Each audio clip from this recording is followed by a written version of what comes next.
Good morning, everyone, and welcome to the Uninformed Fan. It is that time of the year. It is Ryder Cup action, and we are getting shellacked to start this Friday. Jeffrey, how are we doing today, you commie? Commie? Yep. For those of you who don't know, Jeff is betting for USA to lose this Ryder Cup. That's not what I said exactly. What I said is that if I was going to have to take a side here and bet on it, I would take Europe at plus 170. And I don't think that that's a crazy take. It is a crazy take. That would be like betting just because you thought that the U.S. was going to lose World War II, that you bet on Germany. You just don't do it. You just don't do it, Jeffrey. I think that I'm an unemotional bettor, and I'm here to bet with my head, not with my heart. And so and if I saw exactly. That Napoleon was going to march into Russia, right? I might say that I think that's a bad idea, and I'm going to take Russia to beat France. I don't know. I'm just saying. Jeff bet on the barbarians, by the way. Here. I'm playing the odds here. It's not my fault, okay? The Cold War, Jeffrey's laying his money on Cuba. First of all, Ian used to always say this, right? I'm all for men playing in women's sports as long as I'm able to bet on the hermaphrodite with the size 17 shoe. Well, yeah, whatever. It is what it is. That's different. That's not USA. But anyway, it is how it is. Jeffrey, welcome in. Everybody, welcome in. We're just going to jump right into it today because we have a jam-packed show. We got Ryder Cup going on. We got NFL. We got NCAA football. And we have the MLB playoff picture coming into it. Not to mention, Jeffrey, we also have the NBA preseason starting up along with hockey. We are about to be in the mecca of sports. Let's get right into it. The Ryder Cup team going out and absolutely laying a turd to start the day. As it stands right now, we are down 3-0, and Europe is coming back in the last match. Could be a goose egg to start the day off, Jeffrey. Yeah, I mean, Ryder Cup is a pretty spot-on term. Just because we kind of are sitting here watching our pussies get fucked, if we're being completely honest. Because they came out, they didn't show. Hey, listen, 27 people in the building. We appreciate it. Before you get going, though, I just wanted to say that Chad is also a commie with you as well. And he also bet against the United States. So there you go. Maybe you and Chad can have a sidebar together and figure out how you can help out North Korea and Kim Jong-un and China or whatever about, advancing their political status. Me and Chad are just smart, unemotional bettors, and I don't need to bet on the USA to root for the USA. I can bet on Europe and still root for the USA. What's going to happen now is right here after this morning matches, the United States is going to be plus 200 to win, and that's when you jump on, Jeffrey. That's when you jump. Hey, listen, I'm sure, absolutely. So you're telling me I have plus 170. So no. Listen to this, right? You're telling me I have plus 170 if one side wins, plus 200 if the other side wins. I'm doing okay. All right, that's all I'm going to say. Terrible. He's a Canadian. I forgot you're Canadian. Listen. Terrible morning for the U.S. They got to put this shit behind him. Henley was terrible. He gave Scheffler no shot to prove that he's the world's number one best player. Europe, they've been here. They've done this. They beat us past few years. We just look like we just aren't there. Definitely. I don't know. TJ brought up a point on the Ryder Cup chat. Is like putting Henley with Scotty Scheffler. And I said I would want that if I'm the best player in the world. Give me the worst player. And I made a couple other references as well. Go ahead for the backhanded slap you're about to try to nail right here. Go ahead. No, why would I need to backhand slap anybody? I'm here. I'm a man of peace, Jeffrey. So if I'm the best player, I want the worst player with me because that's probably the only way that you're going to get points. And if I am the worst player and I'm playing with the best player, it should give me some confidence to, know that if I do something, he's going to bail me out. That did not work. That did not work at all. I do believe they lost 4-3. Definitely not a good look there. Yeah, pretty terrible. Yeah, and we're on now hole 15, and Victor Hovland is just put it into the front bucker rough. So we'll keep you posted on that as we get going. As Jeff said, though, we have the afternoon slates coming up. We've seen this before. We've seen it on both sides. Let's be perfectly honest here, where you come out, the first team gets skunked or loses 3-1 in the early matches, come back, claws a little bit in the afternoon, and then of course, they come back to win. And also breaking news. I don't know if you saw it on there. Donald Trump just flew over an Air Force One. So you know that the team is now juiced, right? He just dropped adrenaline right on with the 747. So let's get it pumped up. Anything to close us out on the AM matches, Jeffrey, as the Ryder Cup, as we have described it, apparently concludes the morning? No. But I mean, listen, I'm sad for them. I'm sad for them. I think not at all. I mean, you can't really expect, these are the best players in the world.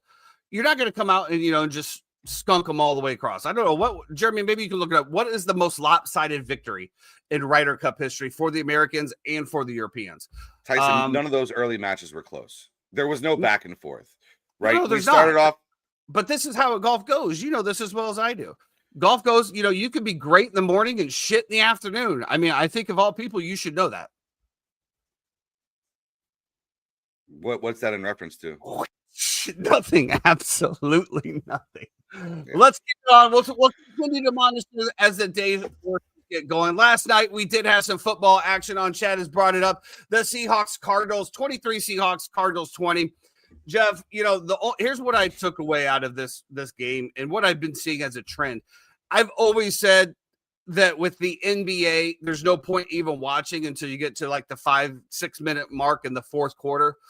You have NBA teams that have 20, 30-point leads, 5 minutes to go. All of a sudden, it's a 10-point game. The other team ends up pulling it out. I turned this off at the end of the third quarter. I do believe it was 17-6. Both offenses just looked absolutely stymied. There was nothing happening.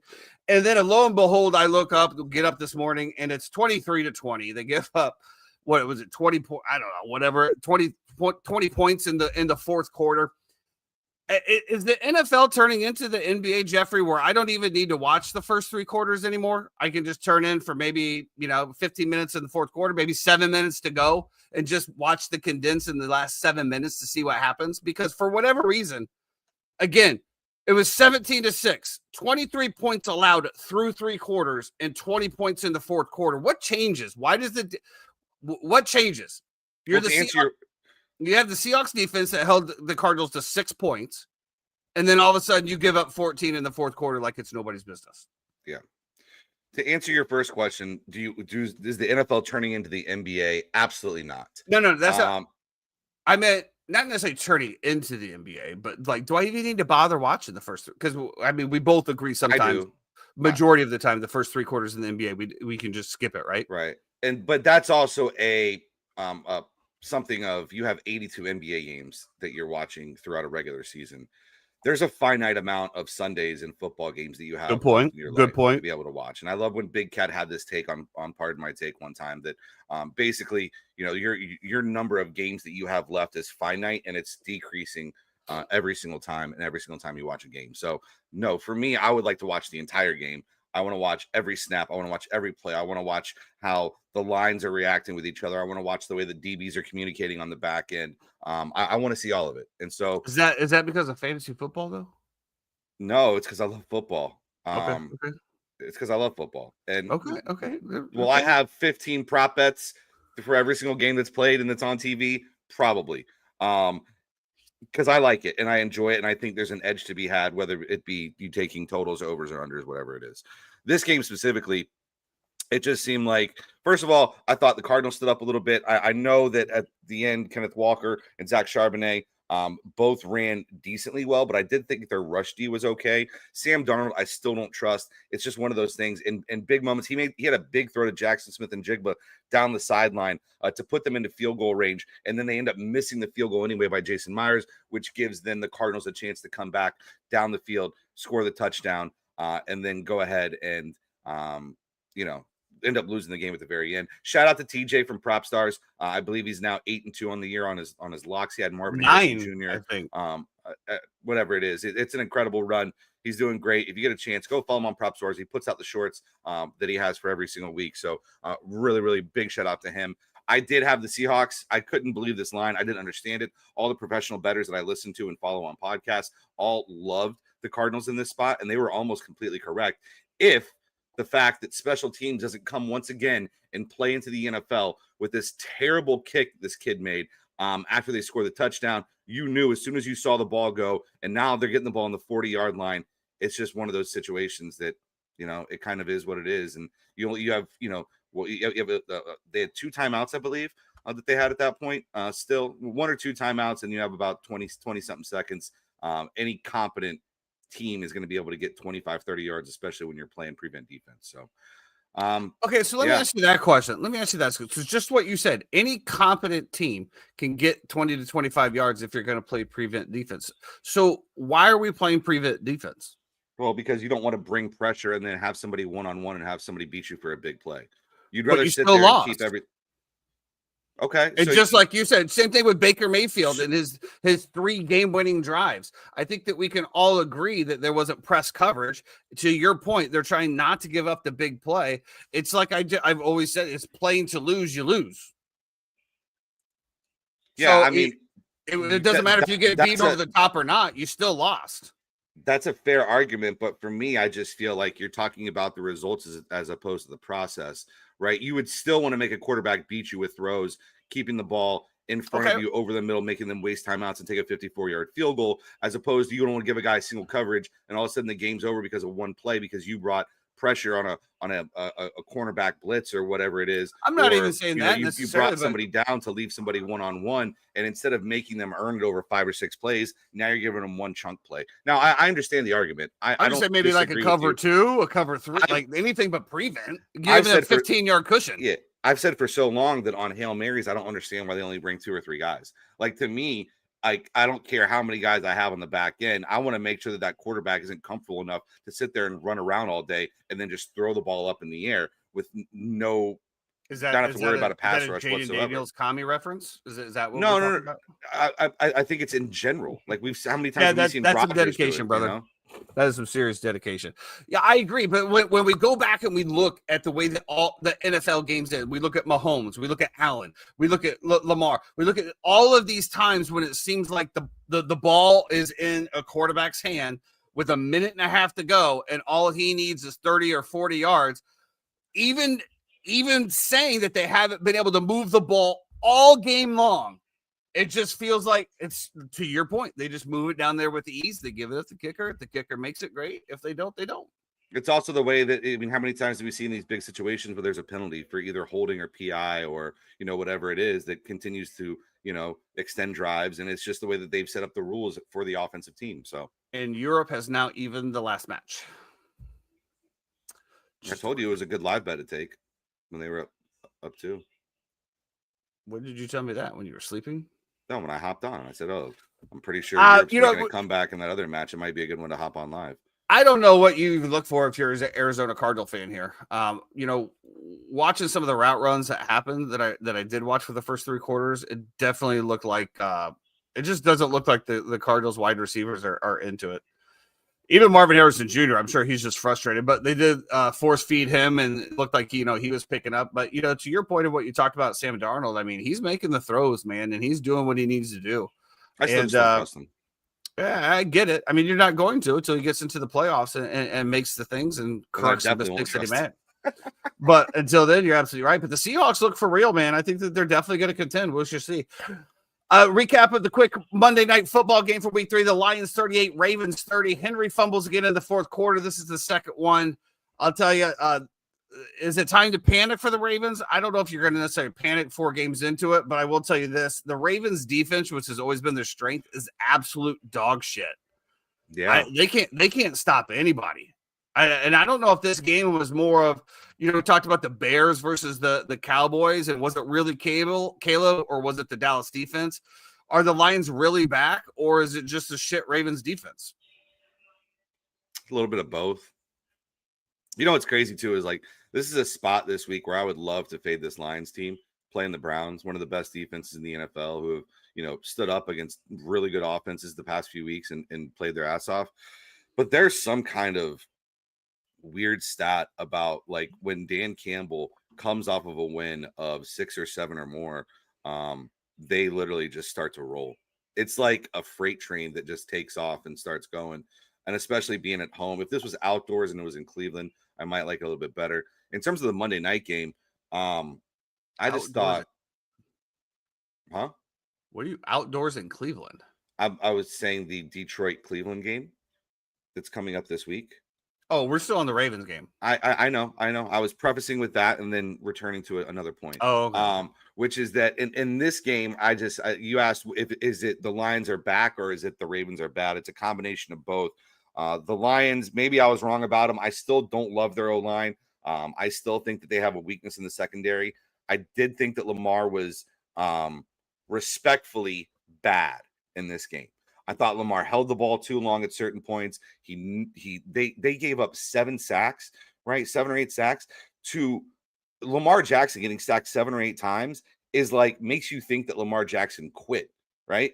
Like Lamar is one of the best things that he can do is just kind of like get out there and dance out of the pocket and mitigate pressure, and he didn't do any of it. So I don't know. They have real problems. There's obviously a breakdown in communication because besides Aiden Hutchinson they have one other guy on the Detroit line, but other than that, I don't see them as a great defensive line in itself as well too. So they got problems.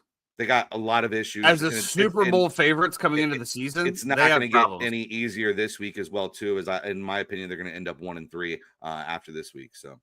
Well, as you just said, one of these teams is going to be 1-3. The Ravens head into the Chiefs this week. The Ravens are favored 2.5. I think that, again, that's just it is what it is type of line. I just think it's on paper. It's crazy to think that one of these teams is going to be 1-3. I mean, 1-3. I think with the Chiefs roster and, obviously the lack of wide receiver output, I think that would be more like realistic if you want to say that. But like, if you would have told anybody that the Ravens are going to start out 1-3 to this season, they would have told you that you're absolutely nuts. And I definitely think this is more on the Ravens than it is the Chiefs, in my opinion. I feel like if the Chiefs go to 1-3, I thought that they could have lost the last game. The Giants decided not to show up. Russell Wilson decided not to show up. But I definitely feel like even the Chiefs going 1-3 can still come back. They're probably not going to win the division because the Chargers have such a head start with divisional matchups. But you're not going to tell me that a 1-3 Chiefs, when you get Worthy back and somebody Rashee Rice back, are not going to be able to rip off 8 wins in a row or something of that nature in the season, whatever, 10-6 and make the playoffs, or 10-5, whatever it is. I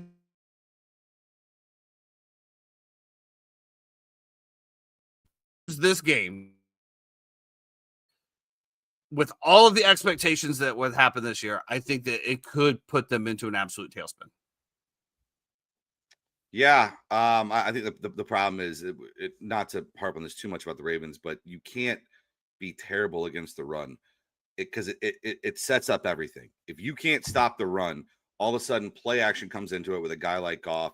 You're going to get beat over the top because you're now creeping down because you can't stop the run.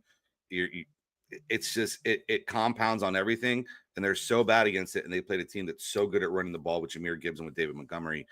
Just kind of a terrible fit. Now this week will be interesting, right? Because you're talking about Isaiah Pacheco and Kareem Hunt, who Pacheco looks a step slow. Kareem Hunt is definitely over the hill. So they don't really run the ball.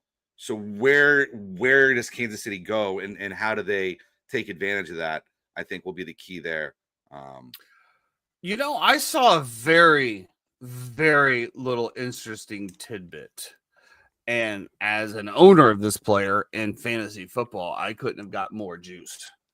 And I'm not going to. That's a governor of this player in fantasy football. No, I own him. Okay.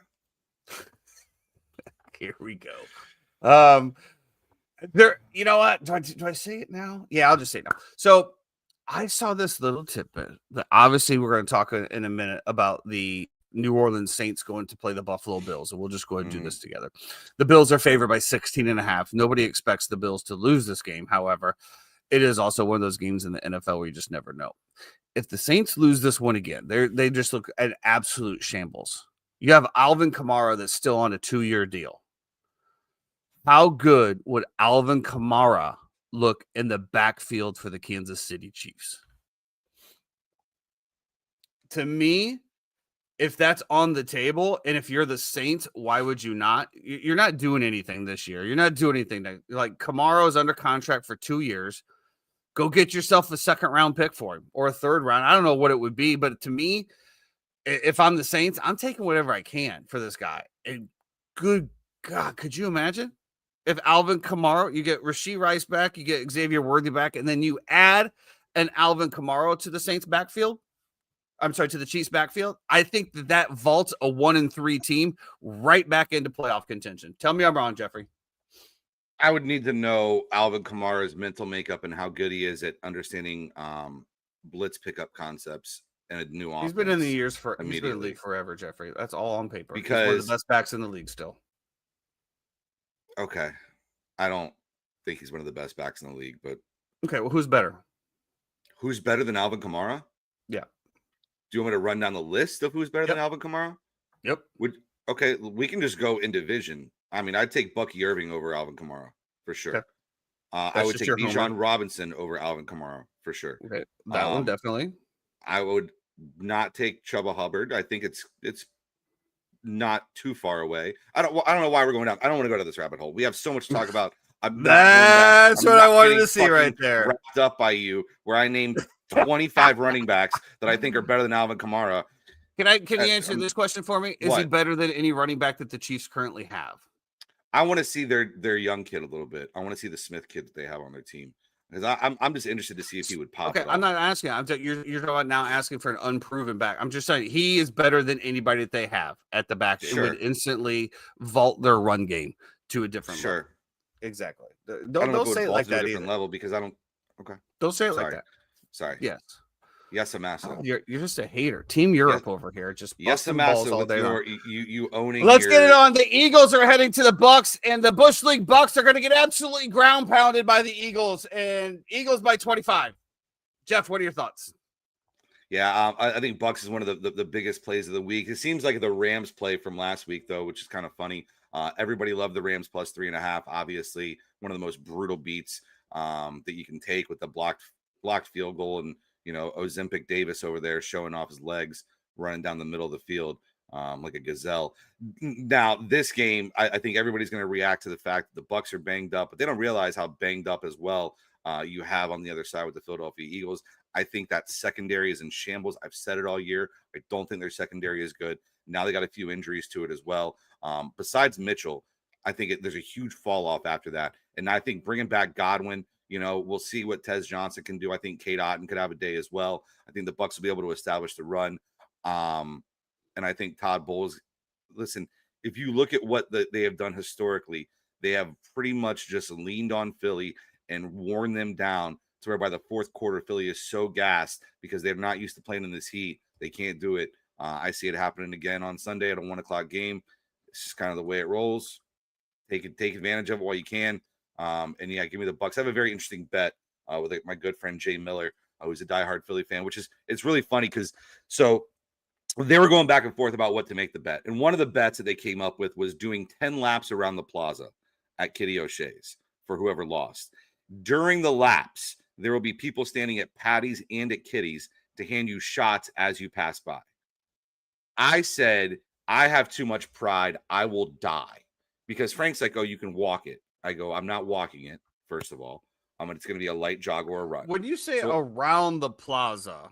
Yeah, it's about a quarter of a mile. So it ended up being like 5 miles. You're talking about the whole time plaza, not right? 5 miles. It ended up being 2 miles. 2 miles, yeah.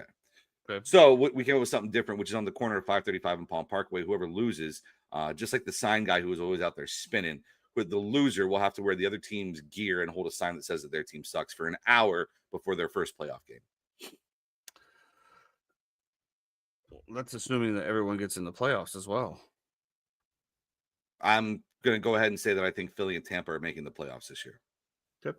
I think that's a little extreme on all accounts.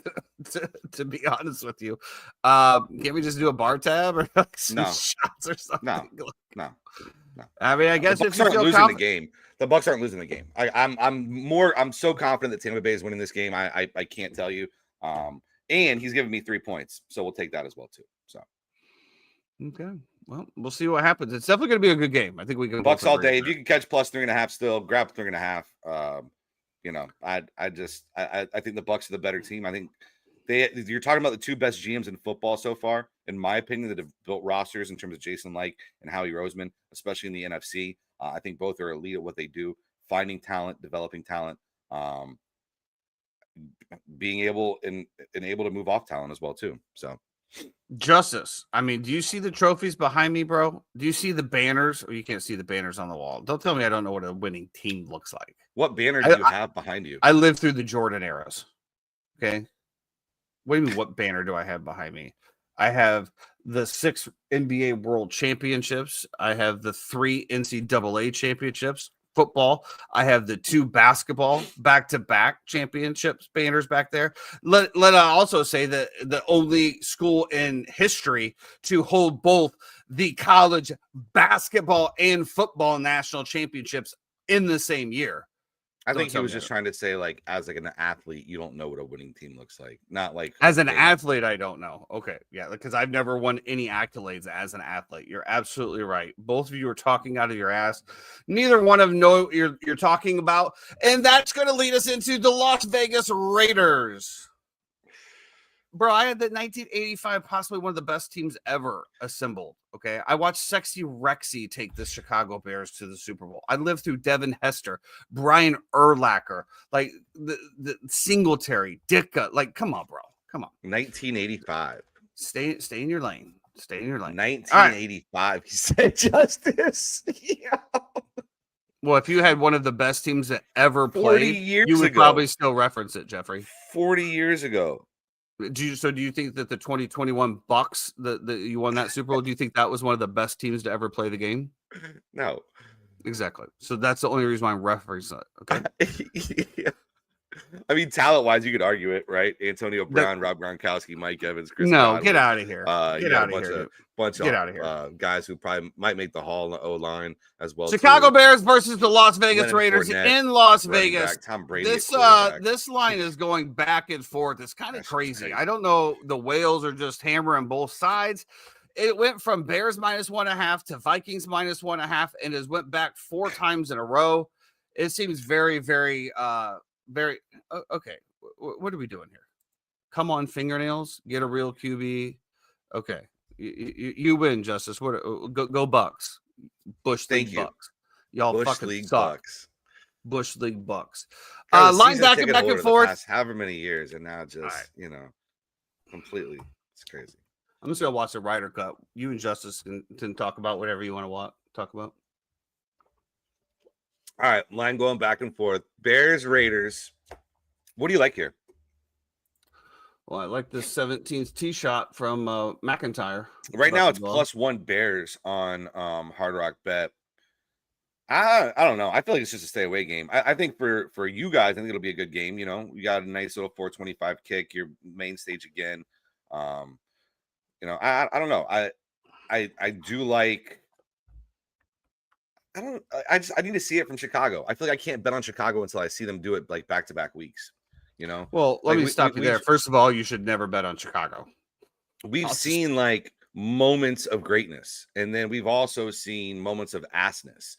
And so I just need to see consistency. And I thought that last week is the best we've ever seen Caleb look.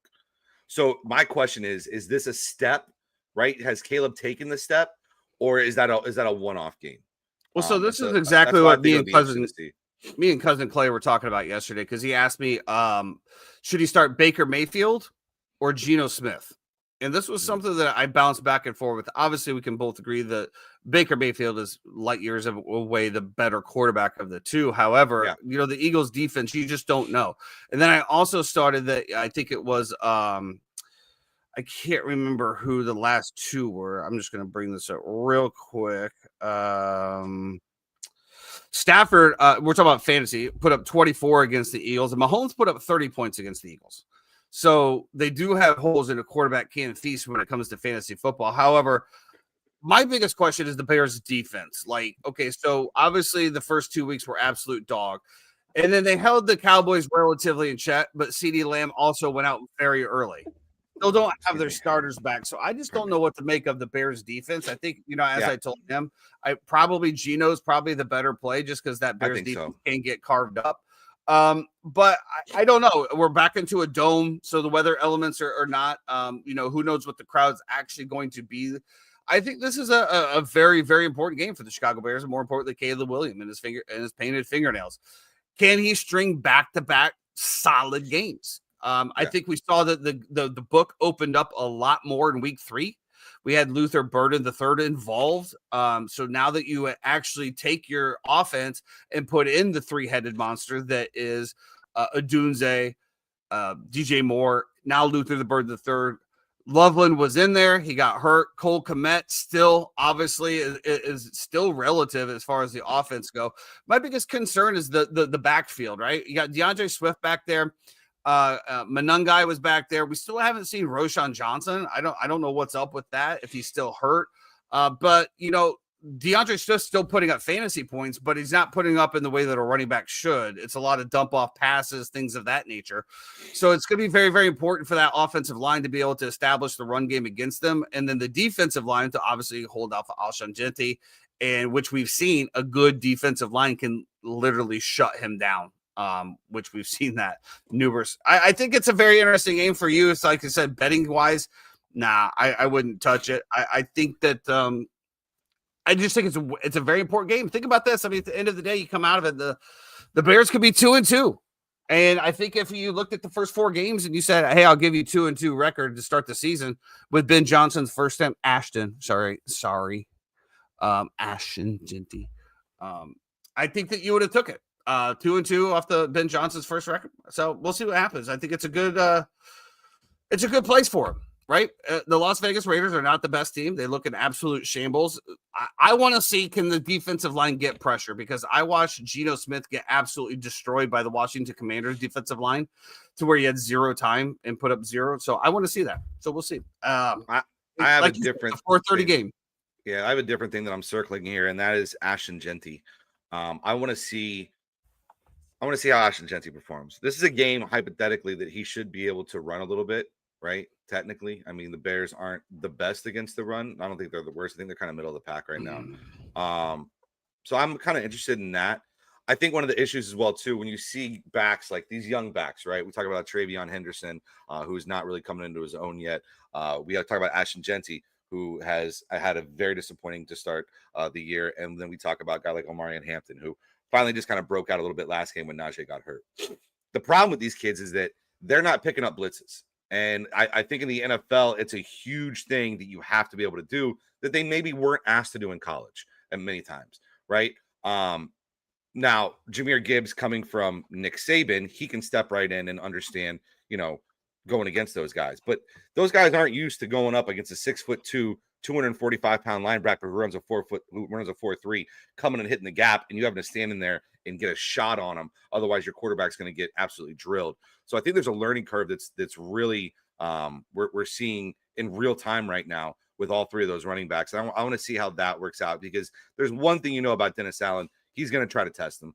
He'll try to test Geno. He'll try to test Jenti. From some of the tape I've seen, Genti's been terrible against the blitz, and so I want to see that, and I want to see how Jenti runs this week as well too. I think it'll be interesting. I just don't think that the Bears defensive line has enough juice to pressure anyone. And to Chad's point, this offensive line for the Bears is going to have a real test, because last week Caleb was able to sit back and basically pick apart the defense. Well, you got Max Crosby coming at you now. You're not going to be sitting around. Now, of course, they're going to double team him and chip him and do all the things that they need to do. And DeAndre Swift do that very well. So we'll see what happens, but it's going to be a good game. Chad's got it 33-30. I guess so. I guess just take the over if you have to bet it. I think the over is 48 or 49. It's sitting at 47 and a half, 48 right now. I believe on Hard Rock Bet. Yeah, right at 48. Which is funny because all these totals now, right? Like the 4 o'clock window, Colts Rams 49 and a half, Jags 49ers 47, Bears Raiders 48, Ravens Chiefs 48 and a half, Packers Cowboys 47 and a half for the night game. Kind of crazy.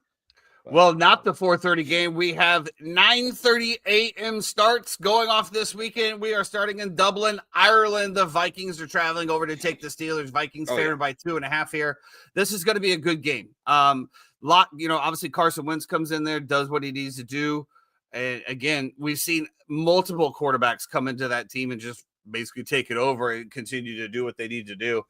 I think this game is going to be more important for the Pittsburgh Steelers defense. A lot of chitter chat around there. TJ Watt holding out. What was the other guy that held out, on the defensive line for them as well? everyone got paid, and this defense turned to dog shit.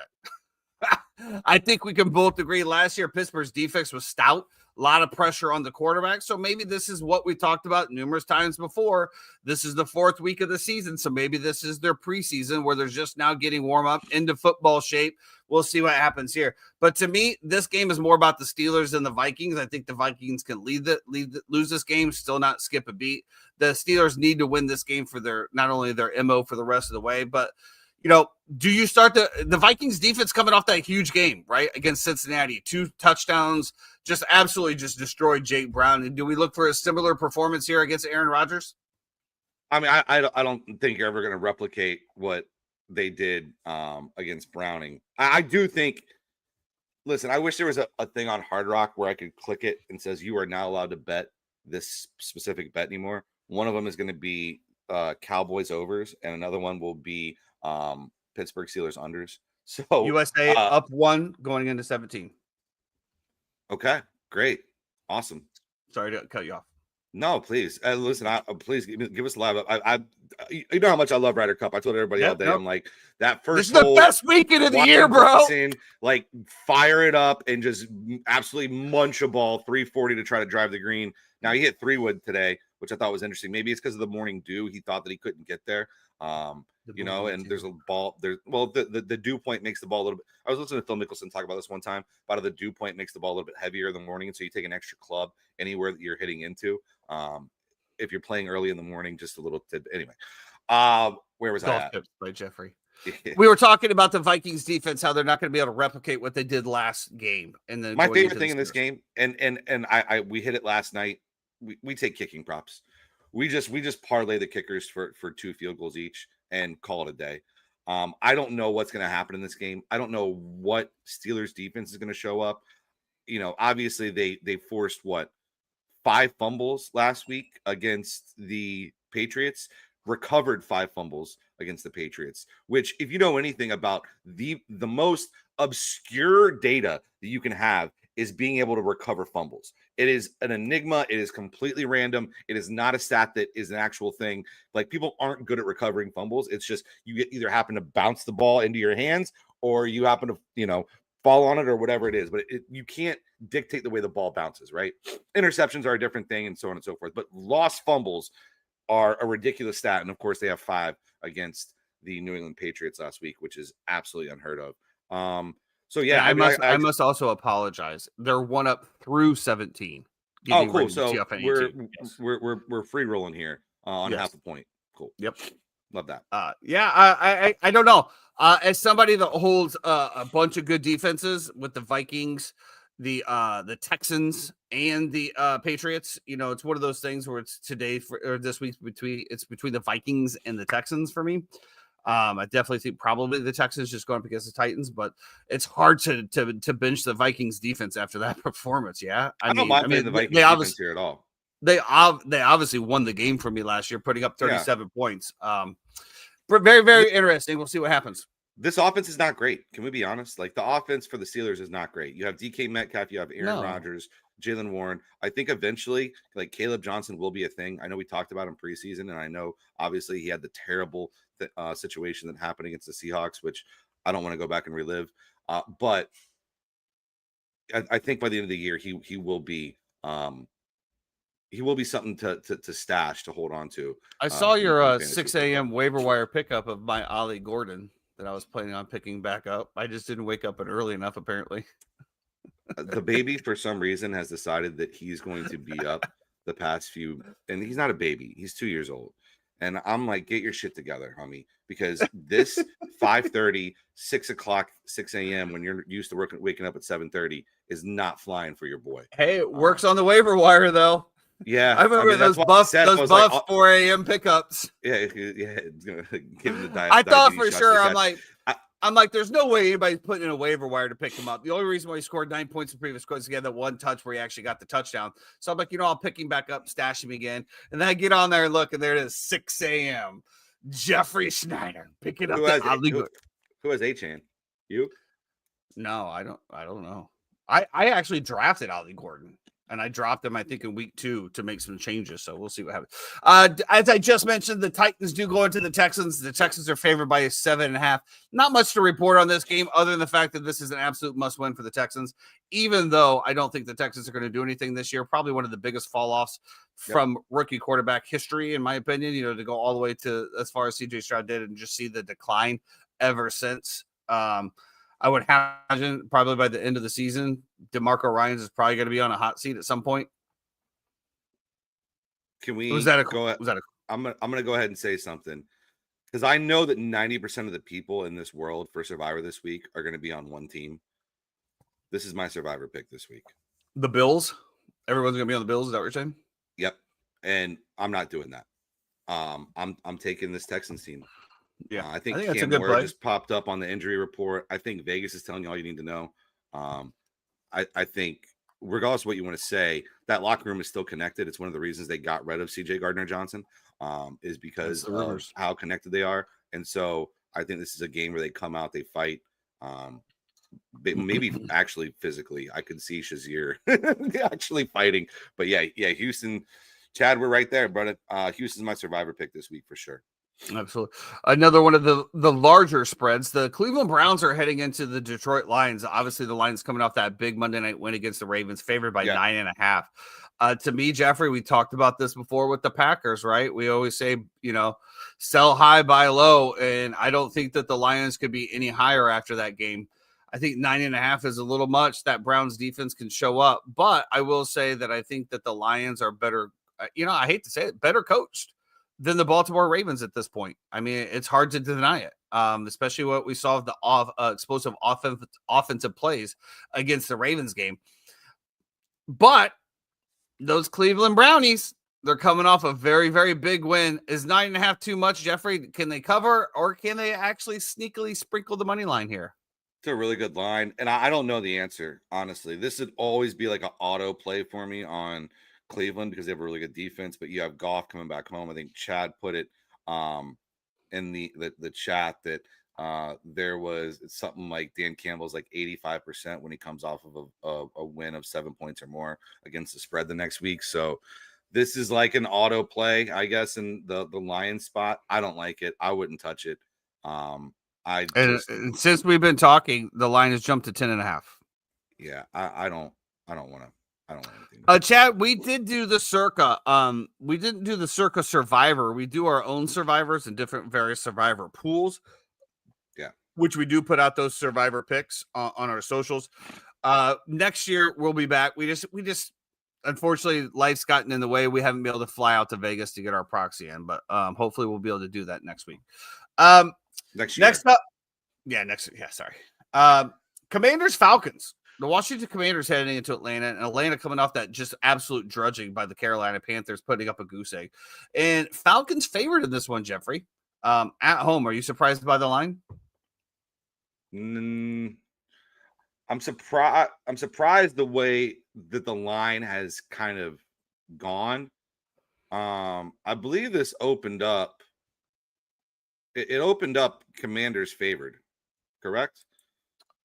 It opened up. I think it opened Commanders up favored 2.5.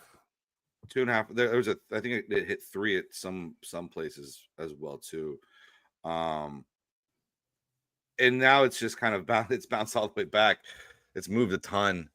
I think it's another no play. I don't know if Jaden Daniels going to play. Is Jaden Daniels going to be rushed back too soon? Is he going to be healthy? Is Mariota going to play? After what you saw of Marcus Mariota, why would you even rush him back, right? What's going on with Terry McLaurin? There's so many questions that I have about all this. Penix has looked terrible at certain times. I thought he'd be pretty good this year. And Drake London getting traded for peanuts. He doesn't look great. I don't know. I think this is a good Darnell Mooney game. If you want to take a flyer on a wide receiver, I think Darnell Mooney for maybe an anytime touchdown and over yards is an interesting play as well too. So that's about all I have. I don't have a great read here because it's flip-flop so much. I can't tell where the sharp money's actually coming. I don't know who's playing. I think it's a stay away game. I think this is what it is. Jeremy, did we get a point there? Was that a clap for a point or no? No, they just stuck it within 6 feet, and Europe is in the rough. on Okay. their second shot. It's looking good. Next up, Panthers, Patriots. Patriots favored by 5 in this game. Again, to your point of what you just said, the Commanders, Falcons, I wouldn't even touch this game as well. I have no idea what we're going to get out of the Panthers. None. No idea. Yeah, whatever. Again, it's two shit teams, and why do I bet with two shit teams? And Europe is now in the green side bunker. It is looking like a done deal for the USA on that last point. So Panthers, Patriots, Jeffrey. Huge point to hang on. Yes, there. it is. Shout out to Markow and Cantley. That's what I said. So they lost the first 3. They win the last one in a dramatic fashion. Boom. Now you have the energy going into the afternoon matches. Time to put your foot down. Yeah, and listen, they're going to get that rah-rah speech from Trump, and I'm sure he's going to, get in there and fire the boys up. Forget Trump. Bring in Sydney Sweeney for right, to a group full of married men. That's great, Tyson. Oh, God, Jeffrey. I'm talking about to get the crowd going. Jiminy Christmas. What is she going to do? Okay, Jeff. Okay. Talk about Would you like to talk about the Patriots and the Panthers, Jeff, or would you like to move on? No, I actually really like the Pats here, though. I know that this is going to be like a divisive one because I think a lot of people are going to like the Panthers here, especially coming off that huge win.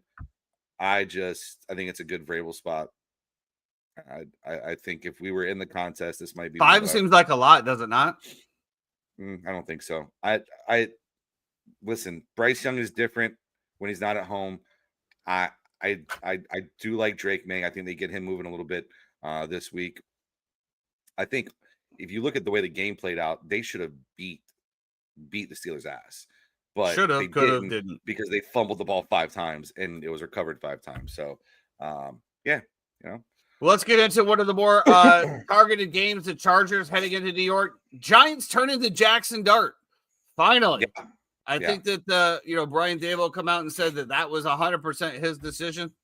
I don't know. Is this the one, Jeffrey, where the owner said no and the guy just like, I'm doing it anyway, and announces it? It's like, well, you can't walk it back now.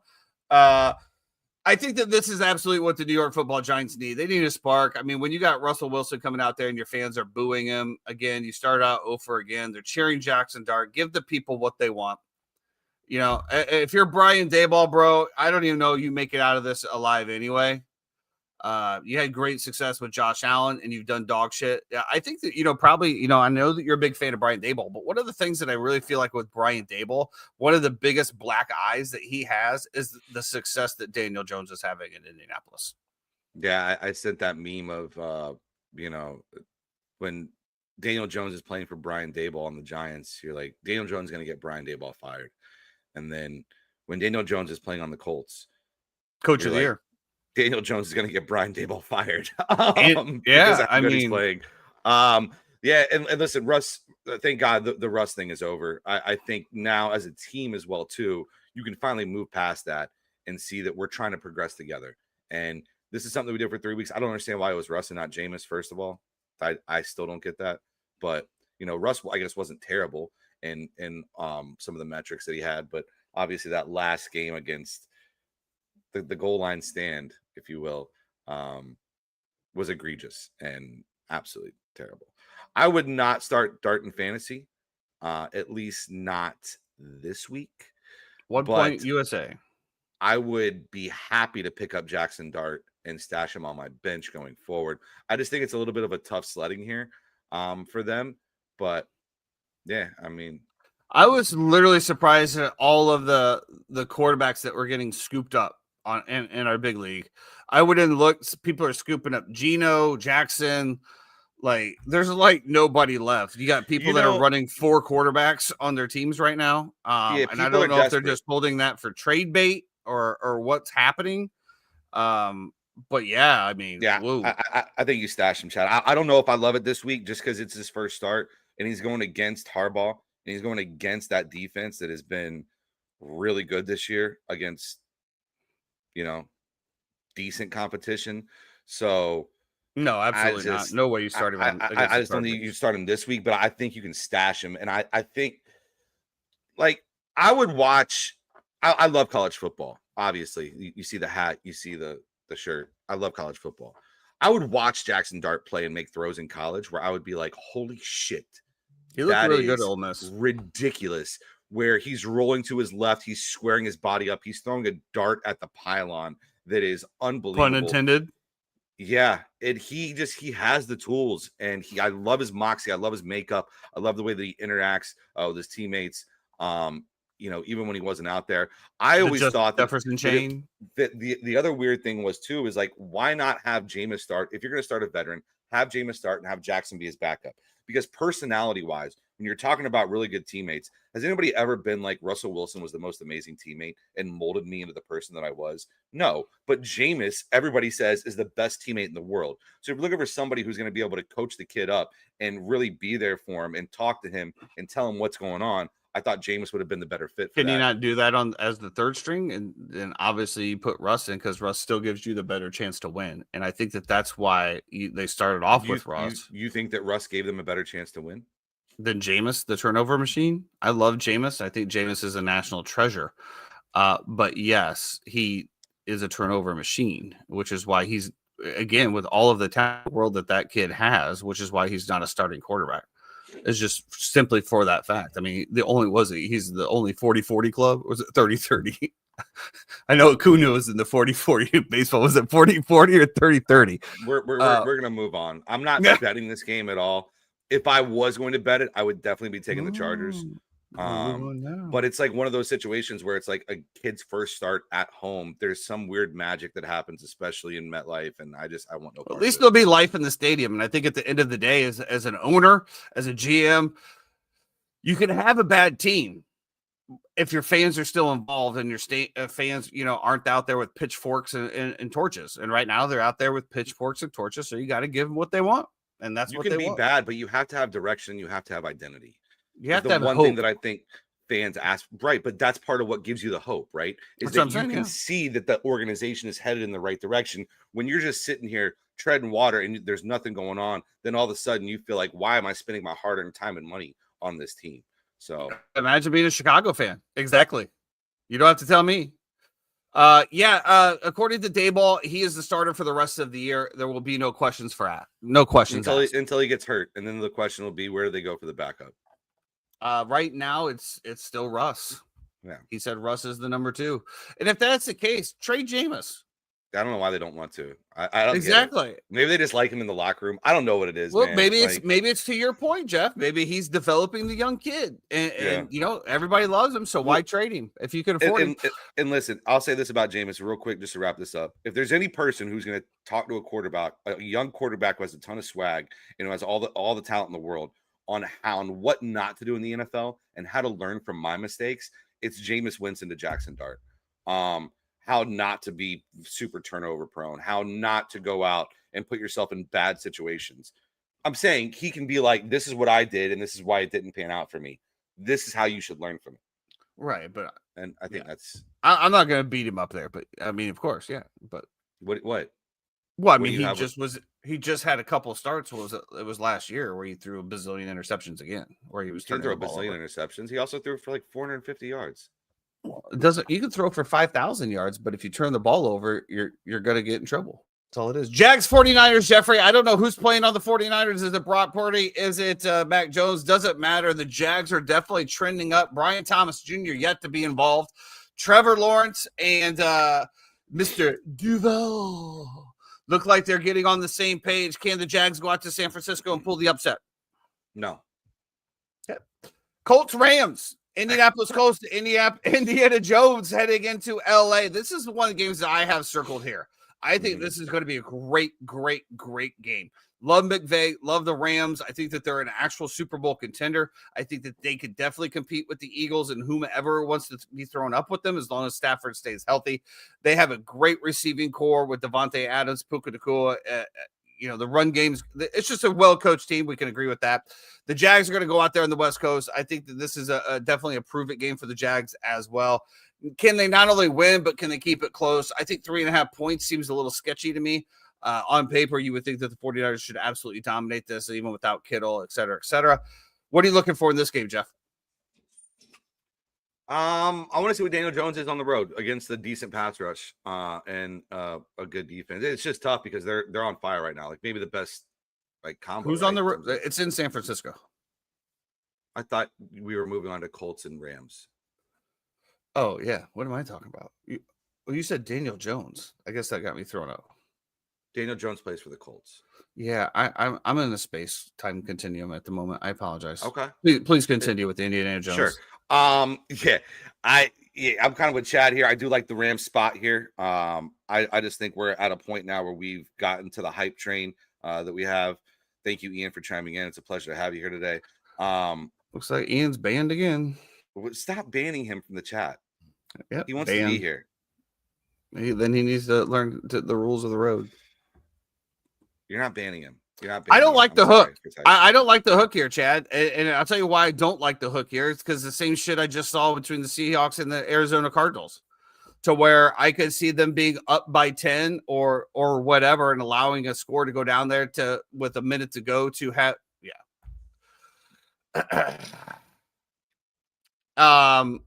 Why can't you say queer?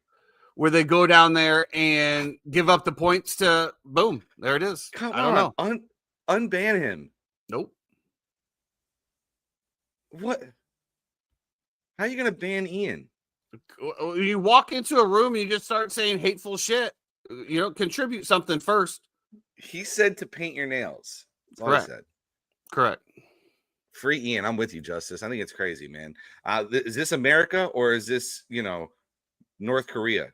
Is this the UK? Okay. You do realize that the comments that are allowed on here and they go affect the viewings, correct?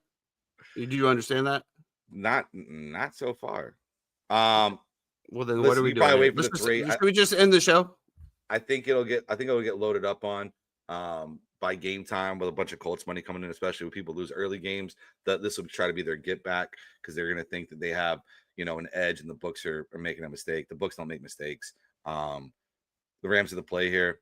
They're coming off that terrible loss where it's just gut wrenching. So yeah, the hook. Like I said, I just feel then like buy it. Listen, you can I don't want to bet it at all right now. Right, the line's 3.5. You can click on it. You come down. You go down to spread. Right, spread will pop up. It'll give you all kinds of different action you can have. You can have -3 at -125 right now. Yep, I'm good. Okay. Why would you bet against the Indianapolis Colts and if we were in Circa right now in the NFL? This would be one of our picks in Circa. I'm just letting you know. No, it wouldn't, because we wouldn't agree on it. That's not how we argument. That's not how we. Okay, you're going to bet against against the Colts, the best built team in the NFL that has not lost a game. Who said they're the best built team in the NFL? You said that they have the best roster in the NFL. I said they have the best roster in their division and the best coaches in their division. Oh, okay. Well, let's talk about who doesn't have the best coaches, the best roster. That would be the Dallas Cowboys and Micah Parsons coming back to Dallas. Packers favored by 6.5. Obviously, the entire storyline is Micah Parsons. Did the Cowboys stand a chance here, Jeffrey? I was reading some crazy stats about the Packers' defensive line. And the amount of pressures that they're getting between, there's like 3 of them. It's absolutely insane. Yeah, I actually kind of like the 7 here. I do think the Packers will be able to score. If Jordan Love had all of his weapons, if this was Christian Watson with Matthew Golden, with Dontavius Wicks, with Kraft to go along with Romeo Dobbs and go along with Jaden Reed, I mean, the sky's the limit, right? They're just going to air it out everywhere, and it's going to be one of those games. I think in this exact spot, you're going to see them run the ball a little bit here. Maybe you get Golden over the top for something big. But I think just this is a good Dak spot. Even without CD, I think the sentiment right now, especially with the Packers coming off that loss, is that this is going to be a get back right game. And I think if we're looking at it, right, all the public loading up on one side, which is going to be the Packers, I think you're going to see Sharps kind of nail this +7 as well with Dak. So I do kind of lean the Cowboys here in this spot. I would love to take the over, but I've just been burned 2 out of 3 weeks by this Cowboys team in the over, so I can't do it. Yeah, I mean, I do like the Cowboys here at 6.5. As crazy as that sounds, I got them at 7 on Hard Rock. They always have the interesting lines here. I definitely feel like it's again all of the talk. They're already talking about how I think, maybe what's the obscure bet site that you have that you talk about? Obscure bet site. Yeah. I have no clue what you're talking about. I apologize. Polymarket? Polymarket. Yep. Yeah, I don't Polymarket. think it's not obscure. Well, they have obscure bets on there, things that you're not Okay. going to find in other places. I got you. I I didn't wonder. understand what you were saying. I got you. No, that's My fine. bad. Everybody was referring to how many cutaways of Jerry Jones will happen during this game, and I think that is something that I want to look for. How many cutaways do we actually have of Jerry Jones in this game? Yeah, that'd be interesting to see. I mean, the Micah Parsons anytime sack is probably minus 200. I am curious now. I have to look just to see what it is. Player props. I hate the way it lists these. Sacks. Micah Parsons minus 155 for a sack. I would say that's probably easy money, but you never know. You never know. I'd take Edger and Cooper at plus 400 instead, but what do I know? That's a good question. Anything to wrap us up on NFL, Jeffrey, before we head into the Florida State and the Seminoles of NFL, NCAA? Not at all. I do like some of the Monday night games as well, too. I do think there's some interesting spots here that you have. Jets in Miami playing the Dolphins, the 2.5. Will Justin Fields be back? And then Bengals Broncos, right? I mean, I think the Broncos, this is just a smash spot for Denver. And we will definitely break those down on Monday beforehand. Yes, sir? Yeah. All right, well, let's get into it. Week 5 of NCAA is here. The Florida State Seminoles, number 8 in the nation, minus 6.5 heading into Virginia. Jeffrey, tell me what our thoughts are. Sorry, I was adjusting my headphones again. I got it, my top of my head is hurting. So just looking for your thoughts on the Florida State Seminoles this week. Yeah, so I think the line is pretty good. Chad, just to answer your question about KC Baltimore, we kind of talked about it a little bit at the very beginning, what we thought was going to happen. I do really like Kansas City plus 2.5 in that game. I just think that it's an Arrowhead. I think they're in shambles. Their defense is terrible on the Baltimore side, and Spags will be able to take away whatever they need to. And Lamar looked lost out there. Let's be honest. So tonight we are looking. What is the line still 6.5, or has it gone back at all? FSU VA is highlighted 6.5 right now. Virginia plus 100. Florida State minus 6.5, minus 120. Total of 60.5. I'm going to be honest. We always have an issue playing in Virginia for some reason, especially on really good years that we have. This is not one of those times. I think that if you look at their strengths and our strengths and their weaknesses, I think they're 92nd in the nation EPA against the run. I think Florida State is 3rd. I think FSU is going to be able to win the battle of the trenches up front. I actually love this number at 6.5. I think it's a lock. I don't think I'm not confident a lot in like Florida State winning the ACC or anything like that. I am confident tonight that I think FSU will win, and I think they'll win pretty easily. So that's my take. I think FSU runs the ball down their throat. I think Gus gets in his bag. I think Tony White in that defense, it's really tough to be able to figure out where pressure's coming from. They have so many injuries on the offensive line for Virginia. How is their communication going to be, especially when you're trying to figure out the 3-3-5 where pressure's coming from and people are dropping in and out of? I really like FSU, and I love this number tonight as well. Well, we shall see what happens. I'll tell you, Saturday is going to be a day for the ages. We have the United States competing Ryder Cup all day long, and we have probably one of the better slates of NCAA football. Next up, we have the USC Trojans heading to Illinois, 21 USC versus the number 23 Illinois Fighting Illini. After the Illini got completely drubbed, this is going to be definitely a game where we figure out what the Illini are actually made of. USC favored by a touchdown here. If we're going off basically just the last game, it should be USC by a mile. Will the Fighting Illini show up this week, Jeffrey? I don't know. And the reason I can't bet this game is because it's a 9:00 kickoff for USC. So these guys are playing at 9 a.m. their time. For some reason, they got to go play at noon in Champaign against the Fighting Illini. I just think it's a really bad spot. I do think that USC is the better team here. I think they've looked pretty good over the past few weeks, even against Michigan State last week, the way that they handled business. But yeah, I just to me, it's a no bet because of the time of the game.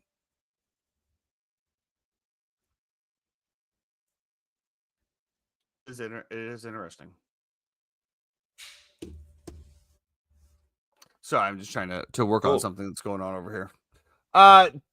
Welcome in, TJ. They what are the LSU Ole Miss, Jeffrey? LSU heading into Ole Miss. Number 4 LSU, actually dogs heading into Ole Miss. Ole Miss favored by 1.5 here. What are our thoughts here on the LSU Tigers? Can they get it done in the hostile territory of the Ole Miss running Rebels? Look, okay, 56.5. So there's an interesting thing that happened this week. I don't know if you noticed this. Lane Kiffin's daughter, who he always does these GRWM videos, Get Ready With Me, as they get ready for his game, and she's putting on her makeup and putting on her outfit and getting ready to go tailgate, do the sorority thing. She announced and hard launched her relationship with the linebacker from LSU. Their 5-star stud linebacker. I don't know. I forget the kid's name. There's 2 W's in there. I know that for a fact. But Lane Kiffin responded to this and said, better take the over. And I'm going to listen to Lane Kiffin. So when Lane Kiffin tells me to take the over in a game, I'm going to go ahead and take the over. I think Ole Miss defense is pretty average. I think LSU, regardless of how they've looked the past few weeks on offense, I think Nussmeier can actually get it done. I think this will be a high-scoring game, a la maybe not quite what it was, but very similar to the Tennessee-Georgia game that we saw a couple weeks ago, where it's just electricity and offense all over the field. And the fact that they're playing in Ole Miss, hot toddy, love it. It's an electric environment down there. Yeah, give me the over. I think that I guess I've just seen the way LSU offense has looked at times, and 58 points is just an awful lot, in my opinion. I mean, who did they? Hard Rock, I believe it's 56. 56. I mean, they only put up 17 against Clemson, 23 against Louisiana Tech, 20 against Florida. So what makes me think that they're putting up 35 against this? Well, I think Nussmeier will play well, right? I think Ole Miss defense is not great as well too, and I think Ole Miss will score points. So I think it'll be more of an up and down game. Also, can we be honest? Clemson's not a terrible defense. Florida's not a terrible defense. They did mitigate Miami for most of the game until the very end. So, I agree with you. I mean, Lane Kiffin probably knows more than me, but the fact that Lane Kiffin is also saying, told me to take the over, take the over. That tells me, it's kind of like when Vegas says here, take the over, and then all of a sudden something happens. I saw about they were talking about it on Wake Up Barstool about the thing to watch is going to be how Ole Miss players are talking to the middle linebacker from LSU throughout the entire game, because regardless of what she did, right, her hard launching a relationship with this guy. Who was it again? I apologize. I was unbanning Ian. Who was in the relationship? It's Lane Kiffin's daughter. Oh, Lane the middle Kiffin's linebacker daughter from LSU. Ooh, that's an interesting perspective. So they're saying, like, can you imagine the shit talk that like the middle linebacker is going to hear from LSU? Yeah. Well, I mean, he's the kid who got thrown out against was it Florida or was it Clemson? He got thrown out against for targeting. He's like their star middle linebacker. Anyway, neither here nor there. And also breaking news, looks like that we did have a mix up here. The second round pairings are out, and Griffin and Shambo are paired together. Scotty Scheffler, I just saw who he was. Jeremy, if you could type it in there, I missed it. Who he is going off with. They are going off on the first pairing at 225. It would be Scotty Scheffler, and then Jeremy will tell me. We have Young and Thomas. Hard Rock. I can get there real quick, actually. We'll have Young and Thomas on the third match. You're pointing down. Like, what? You're typing? I don't see anything in the private chat. I guess they actually haven't released anything on Hard Rock yet. Burns and Cancele, match 4 against Rory and Shane Lowry once again. And then it looks like your boy Harmon. Who's just laid a turd today? Henley. It's all here. Oh, is it? Oh, okay. I see what you're saying. All right, so you got Scotty and JJ Spawn versus Rom and Straka. Bryson and Griffin versus Fleetwood and Justin Rose. Young and JT versus Aberg and Hovland. Ooh, Aberg and Hovland, man, that looks like a good pair. Patrick Cantley, Sam Byrne versus Rory and Shane. Sorry, dude. Like, I didn't know. I didn't get the little alert that said that there was information here for me. Sorry, 3 times. Back to this as well, as we just talked about. We are doing Ryder Cup breaking in between. Again, Saturday is going to be an absolute monster of a day with Ryder Cup. Auburn also heading into Texas A&M. I think this is the game that the Aggies have to be aware of. Do we even know who the quarterback is going to be starting for, Jeffrey? For the Texas A&M? I'm sorry. Do we know who the starting quarterback is going to be for Texas A&M? I don't know. I didn't know we were talking about this game. My bad. Oh, I can look it up real quick. Well, we don't know who's starting for Texas A&M, and we talked about this last week. I don't know who the guy that came in the second half after their starting quarterback got hurt, but he was absolutely throwing darts. Yes, love Virginia to cover here, and love them to win the game as well. Love Virginia in the spot. Love them. Ian, let me know what you want to put on it. Be more than happy to. I know you're buying a house though, so I know it's probably tough times. You got to figure something out, but you let me know. Why don't you just bet one of your units? One unit. Jeffrey's looking that up. Your units are $100 now. Woo! Can't hide money. I can't find it. Just go ahead and we're gonna skip that game. We're gonna go over to the Alabama Georgia that's coming up in one of the later games. The number 17 Alabama Crimson Tide headed into Georgia, 2.5. This is a big game. I think that if Alabama can come out and win this game on Saturday, I feel like this saves the Alabama season in its entirety. Thoughts? So the Texas A&M thing, I didn't think their quarterback got hurt. Were you thinking about the team that played Utah, Texas Tech? Oh, that Texas was Texas Tech. Texas Tech. Yeah, absolutely right. Okay, that's why I was I don't remember the kid getting hurt, but whatever. Texas, they all blend together. But I'll tell you, that kid from Texas Tech that came in looks sharp. Is that kid starting, Jeffrey? I'm sorry, 3 times? I don't even know who Texas Tech plays this week, honestly. I don't think it's anybody noteworthy. Alabama, Georgia should be great. You should also have another good one, which is going to be Washington and Ohio State as well, too, which I think will be really good. Alabama, Georgia, man, if you're an FSU fan, you're rooting for Alabama here for the simple fact that this schedule real quick is looking terrible. And if we're talking about the way that this is going to play out, I don't have Florida State beating Miami next week. I think Miami is really good on both lines. And if Florida State does beat Miami, that's an amazing thing, right? More than likely, Georgia Tech is going to go undefeated in the ACC. So if Florida State loses to Miami and Miami goes undefeated in the ACC and Georgia Tech goes undefeated in the ACC, you're not in the ACC championship game. And you have to win out. Are they going to keep Florida out? Florida State out? And so this is my question, right? You're going to have one loss to Miami. And if Alabama doesn't beat Georgia and they're not competitive in the SEC, Clemson already looks like ass as well, too. We see what the Gators are going to be. They might win less than 5 games this year. Now, all of a sudden, your schedule that you thought was going to be pretty formidable looks absolutely ass.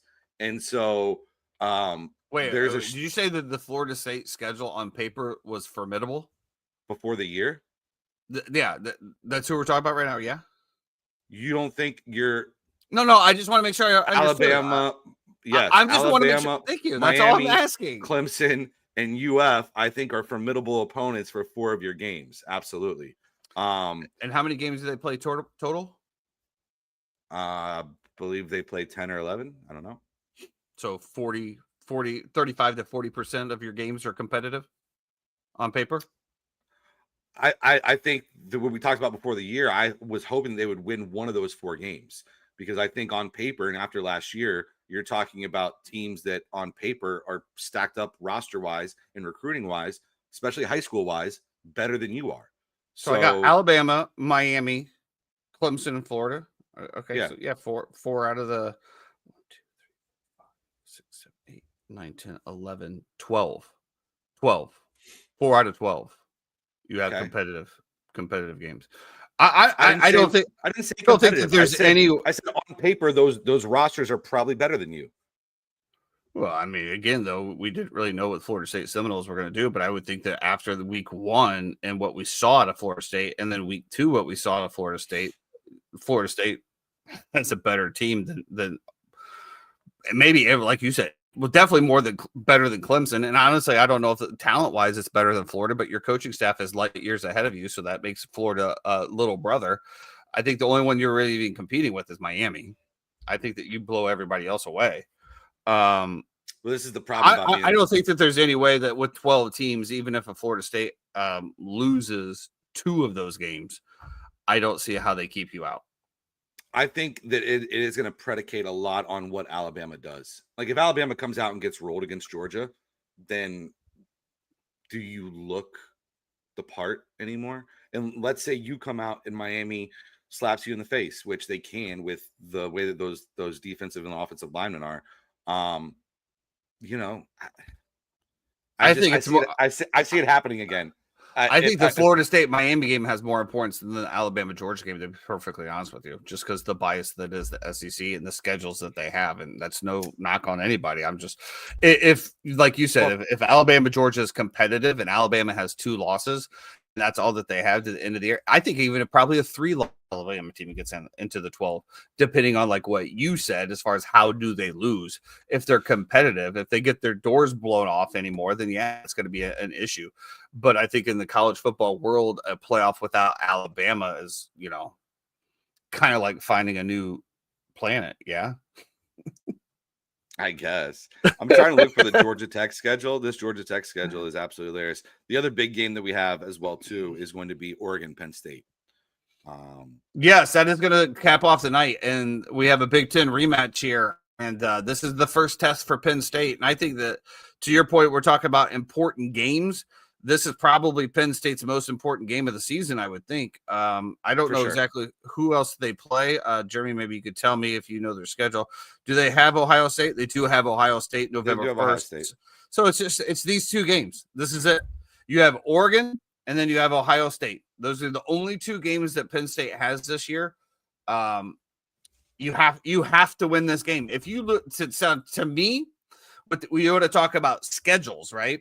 And you want to talk about Penn State, Nevada, FIU, Villanova, Oregon, UCLA, Northwestern, Iowa State, Indiana, Michigan State, which Indiana could be a sneaky ranked one, Nebraska and Rutgers. To me, if you lose Oregon, and then you lose to Ohio State, a 2-loss Penn State team to me doesn't belong in the playoffs because you lost against your only 2 competitive. Now I will say Indiana absolutely curb stomped Illinois. We'll see if that continues and if they get the respect to move up the rankings. But I think it was just more of Illinois falling flat on their face. But I could be completely wrong there as well. Also, I think at one point in that game, I think Illinois was down all 5 starting DBs, if I heard that correctly. So lots of injury things that happened in that Indiana-Illinois game. It'll be interesting to see the way that Indiana plays this week against Iowa. Obviously, I don't think Iowa's great. They just, I think, got beat by Rutgers. But I don't know. I just think it's another one of those games. It is funny. James Franklin, 0-13 in his past 13 games against ranked opponents at home, has never been favored in any of those games, by the way, as well, too, which is absolutely incredible. He's got to get one, and unfortunately, they're playing Dan Lanning, who's I think is one of the better coaches that they have in all of college football. He's got a great quarterback who's got a chance to be a Heisman Trophy candidate, and Dante Moore, who's been incredible this year, too. So it's going to be a great game. It's going to be tough. It's going to be great. What a day for sports, huh? It. It's going to be incredible. You got to work Saturday night? I do, but like I'm getting scheduled 2 shifts right now a week. So welcome to the club. Not great. I just want to point out real quick. This is the Georgia Tech schedule, right? Because they beat Clemson, right? It's one of those things. Now they have Wake Forest. That's a win. Virginia Tech, who is unbelievably bad, got spanked by Old Dominion. Duke, Syracuse, okay, maybe, right? Syracuse just beat Clemson. We'll see if Fran Brown can get them up and play them down in Georgia Tech. Georgia Tech, NC State should be an easy win. Georgia Tech, Boston College, easy win. Georgia Tech, Pitt, easy win. That is their schedule. And then they finish up. When Clemson is your toughest opponent on your schedule and the Clemson team is 1-3, does that even carry any weight at all? I mean, to me, that's almost, I mean, you can only beat who you have in front of you. I get that. But to your point, it's going to be a cupcake schedule. Then they're going to get blown out in the ACC championship. Mm-hmm. So to me, I think that would be looked on as it would be. But I guess the question would be, would you take like a 1-loss FSU team who got beat pretty handily by Miami when Miami wins the ACC championship over a 3-loss Alabama team? SEC? I think they both get in. You know what I mean? I think they both get in, to be perfectly honest with you, because if that goes through fruition and Miami does that, they're probably going to be up right 1, 2, or 3 by the end of the season. So if that's your 1 loss and it's the 1, 2, 3, I think there's no. And honestly, I really feel like, as well as when Florida State got completely screwed the other one a while ago, I think that will play into the factor, and I think you will get some leniency, if you want to call it that, or get right. When you have a bad call and then you have a makeup call, maybe you'll get the makeup call and get the benefit of the doubt and slip in. I don't think, from what we've seen from this Florida State team, there's no way that they're keeping them out of the playoffs unless you lose your quarterback at the end of the season. Pray for no injuries, Jeffrey. Oh, God. Well, that's going to wrap us up for NCAA football, and it is time to start talking about a little bit of MLB action. The playoff races are coming into crystal clear focus, except for a few divisions. What are those divisions, you ask, Jeffrey?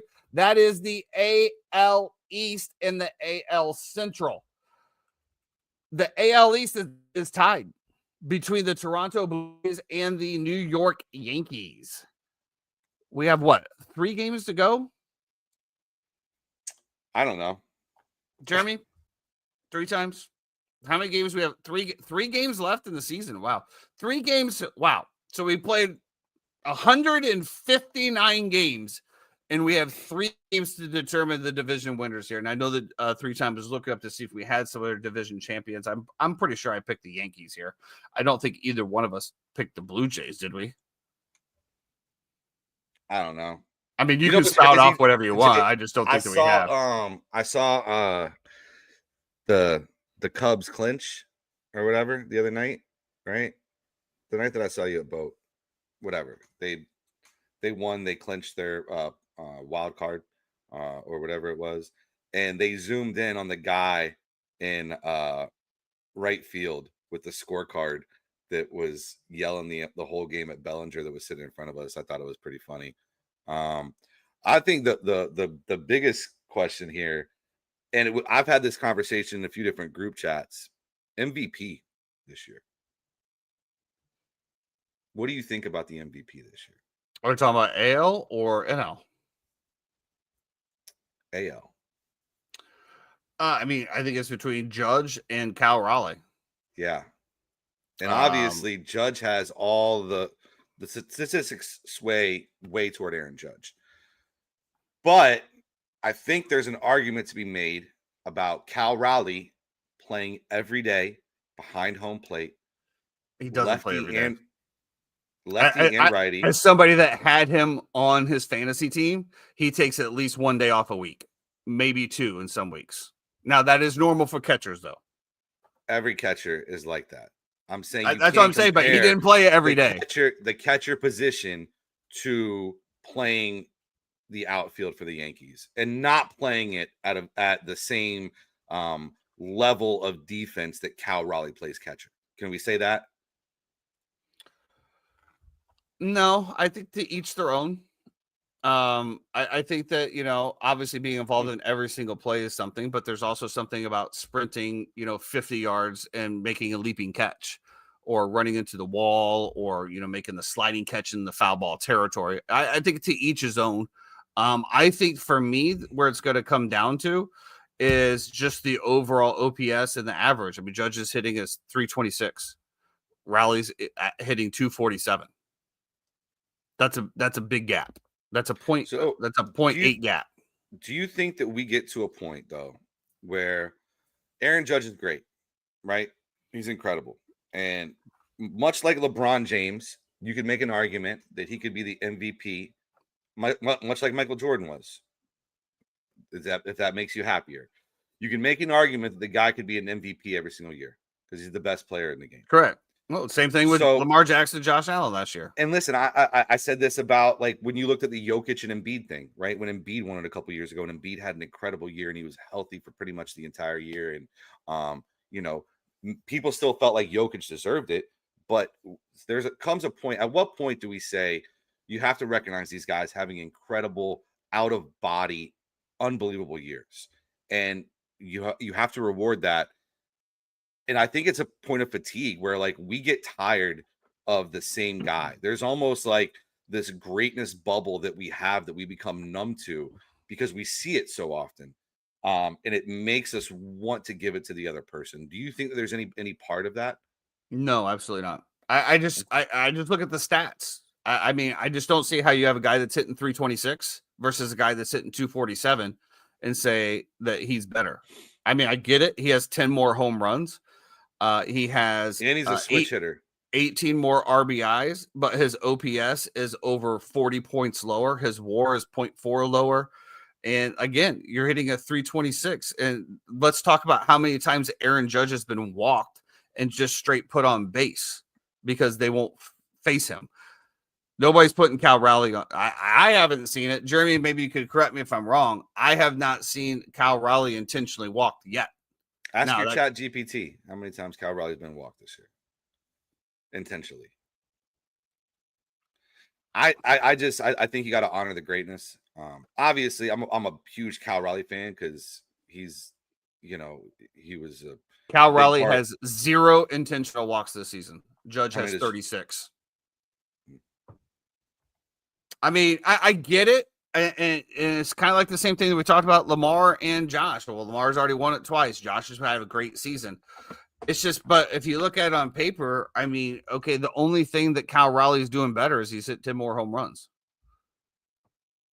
So, I mean, are we doing a home run leader? Or are we doing the most valuable player? I don't know what stats actually go into it. I don't know. We'll see what happens with three games to go. I would have to think that again. I mean, there was a point in time where I think Judge was hitting 356. Well, I know there was time he was hitting. People are super opinionated and super like dug into this. That I think a lot of it has to do with the fact that he's a Yankee, and nobody wants to see a Yankee continue to win an MVP. No, like people who aren't Yankee fans are like very adamant that it's Judge, and there's no other correct answer besides Aaron Judge. I just think it's a little more nuanced.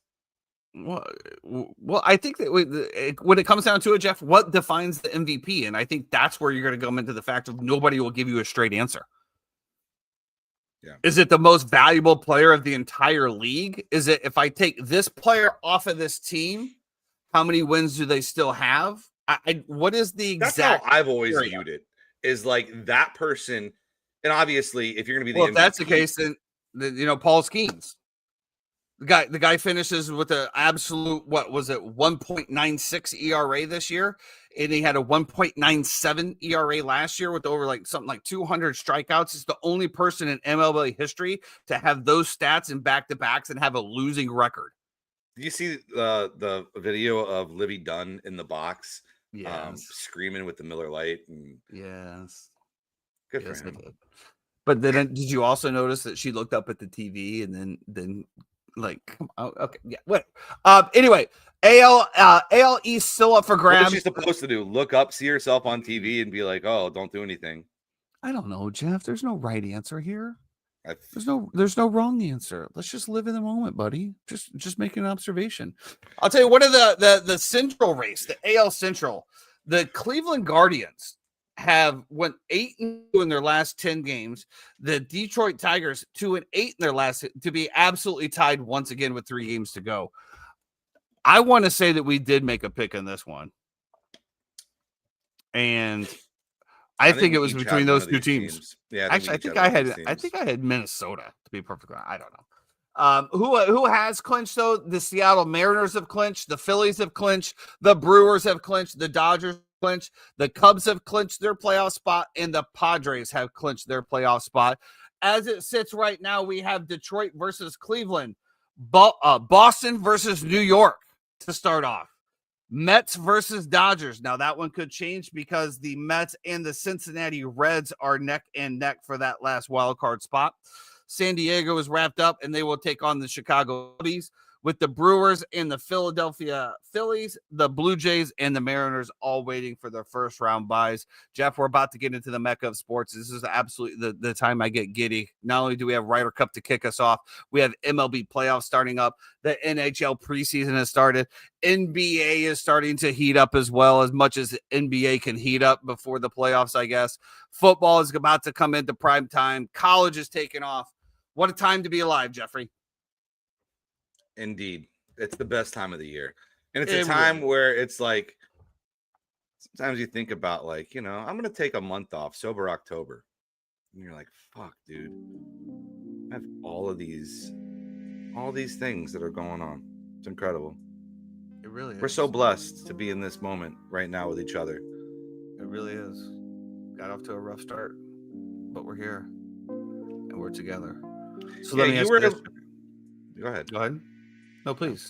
I don't want to bring up old things, so we're gonna let's bring up. Let's have a little TED talk here, Jeffrey. I mean, you came in a little strong today. You know. How did I come in strong? Neither here nor there. We're talking about the personal attacks that were made by the fan base that you just jumped on. Well, I don't understand why you have to attack my fan bases. Who did I attack? What did I say? You talked a lot about the Bucks. What did I say? You mean after I got dragged through the dirt for my quarterback painting nails and possibly being a homosexual? We can just and you know, all of that because I said the Bush League Bucks, I hope they get blown out. Is that it? Jeremy, you ready to come on? Jeff, who do you like in the MLB playoffs? Who do I like in the MLB playoffs? Who's winning it all? Give me the MVP. Give me Cal Raleigh. Do you think the Seattle Mariners are winning the World Series this year? I don't know, bro. I haven't paid attention to baseball the entire year. Well, it's time to lock it in, Jeff, because the playoffs. But they are.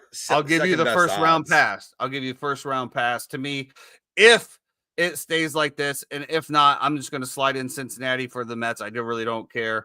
I do believe that the Detroit Tigers will take care of the Cleveland in the first round. The Boston Yankees series, dude, that could get very juicy. I couldn't tell you that one. I need a couple more days. Whoever plays LA is going to lose. And the Cubs Padres, I know that the 3 times really likes the Cubbies here. I do not. I think the Cubs are absolutely reeling going into the playoffs. Their starting pitching is terrible. Their bullpen is terrible. And their bats have completely cooled down. I couldn't tell you there. So as of right now, I'm going Cleveland. I'm sorry, Detroit, LA are the only 2 ones that I have right now. Stay tuned. When did the playoffs actually start? Let's bring in our 3-time producer here. Jeremy, when do the MLB playoffs actually start? Tuesday. Wow. Yep. Game 1 of the wild card series. You got Tuesday, Wednesday, and then Thursday if necessary. Wow. Come off a banger weekend of football, Ryder Cup, right into MLB playoffs. Yes. Hard Rock does have minus 200 on Cal Raleigh to win the MVP. Really? Yeah. Judge at plus 165. You need to take that to him and tell him to put that head on straight and pitch well. Minus 200. Wow. Yeah. So Best Judge is right what? now. Plus 150? Plus 165. Best odds to win the World Series right now. Dodgers at 20%. Phillies 14%. Let's see, you got Yankees at 14% and the Mariners at 12%. Those are their. So we'll have some baseball picks here. We'll have some baseball future World Series picks on Monday as we break that down. Okay. So, Yeah, Jeff, I'm just going to take the Cubs. Get out your pen and paper. I'm just going to take the Cubs. Yeah. Okay. I had a special connection with Wrigley when we went. That's good. That's good. Great time. Great time. Jeremy, any errors, omissions, anything we need to add? Correct? Anything that seemed out of place today? It's Ashton Genty. That's the main one, not Alshon. Not Alshon Jeffrey. Yeah. I'm still having flashbacks. Jaden Daniels did not practice again today? Did not practice again today. Yeah. No Jaden Daniels and no Terry McLaurin either. So both those guys seem that they are sitting, according to Ian Rappaport, Rap Sheet. Thank you for that one. No, I think tomorrow's going to be a banger of a day. I'm off, so I'm planning on waking up in the morning, watching the Ryder Cup, and then heading out to some of my regulars. They have a nice bar over in the Champions Gate area. Head over there, have a nice sandwich, have a couple of beers, watch some football, watch some golf, and just have a good sports day. It's going to be a crazy one. It's definitely going to be a good day. I'm going to try to hold mine in for Sunday. Hopefully my friends show up and we have something on Sunday. You what? I'll be out on Sunday. Yeah, I'm going to go watch the game with the Philly kids and make fun of them the entire game as we win. Yeah. Would you be staying through the 4:00 game, Jeff? I'm not sure. Okay. Will you let me know? See how many high noons he has. He does. You drink high noons? I think you did. I don't know. I switched to seltzers. Good. All right, well, that's going to do it for us today on the Uninformed Fan. I appreciate all the views, everybody coming in, chatting, commenting, all of the good stuff, the bad stuff, and everything in between. We'll be back Monday to break down the Ryder Cup, the NCAA football action on Saturday, and, of course, NFL on Sunday, and preview our Monday Night Football games. If you happen to be driving over the weekend, please, for the love of God, stay out of the left-hand lane. Be great.